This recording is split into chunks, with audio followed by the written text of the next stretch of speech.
करायचं ते आता आपण बघूया. प्रेम खाली बस. मस्त हाताची घडी घालून बसा. लक्षपूर्वक बघा. अंकाखाली अंक लिहिलेला आहे. काळजीपूर्वक आपल्याला प्रत्येक गोष्ट पाहायची आहे. गणित करत असताना या साईडने करायचं का या साईडने करायचं? ज्या बाजूने एकक असते एककाकडून आपल्याला ते गणित करत जायचं असतं. हे नेहमीसाठी लक्षात ठेवा. बघा आता 8 आणि 4 किती झाले? 12. 12 ला 2. हातचा आला 1. 9 आणि 1 10 आणि 5 15. Very good. 15 ला 5. हातचा आला 1. Very good. 7 आणि 1 8 आणि 3 11. 8च्या पुढे 3 घर मोजायचं. 9 10 11.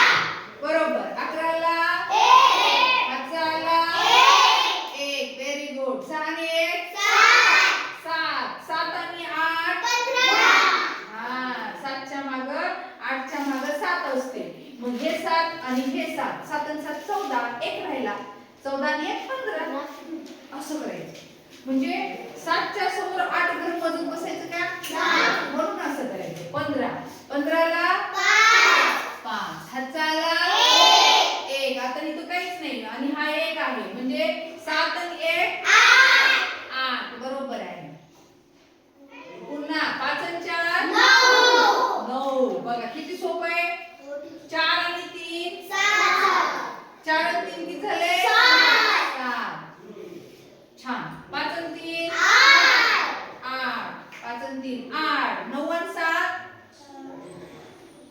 9च्या पुढे 7 घर मोजा. 9 आणि 7 9 तोंडात ठेवा. 9 10 11 12 13 14 15 16.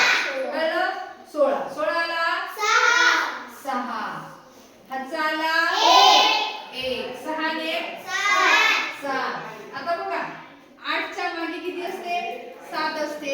मग हे 7 आणि हे 7 म्हणजे हे या इकडे बाजूला ठेवायचं. सोपी आहे हा. 6 आणि 1 7 आणि 7 14. 14 आणि 1 15. किती सोपं आहे. म्हणजे 7च्या पुढे 8 घर मोजा. पुन्हा 7 तोंडात ठेवा. पुन्हा मोजा. असं करण्यापेक्षा असं करायचं. समजलं सर्वांना? किती झाले मग? 7 आणि 8 किती झाले? 15. 15 ला 15 लिहायचे. कारण इकडं हातचा जायला संख्या आहे का शिल्लक? नाही. एवढ्या मोठ्या गणिताचं एवढं मोठं उत्तर आपण केलेलं आहे. हातचा आला तरच द्यायचं. बळ हातचा द्यायचा नाही. हातचा कधी येतो? ज्या वेळेस 2 अंकी संख्या येते. मग 2 अंकी संख्या किती पण असू शकते. कोणती पण असू शकते. त्यावेळेस एकक खाली राहील आणि दशक असलेला हातचा म्हणून वर जाईल. लक्षात आलं सर्वांना? समजलं हे गणित? आवडलं का? सर्वांना आवडलं?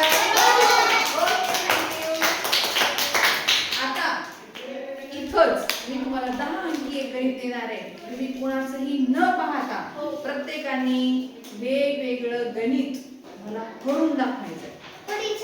तयार आहात? ओके. थँक्यू.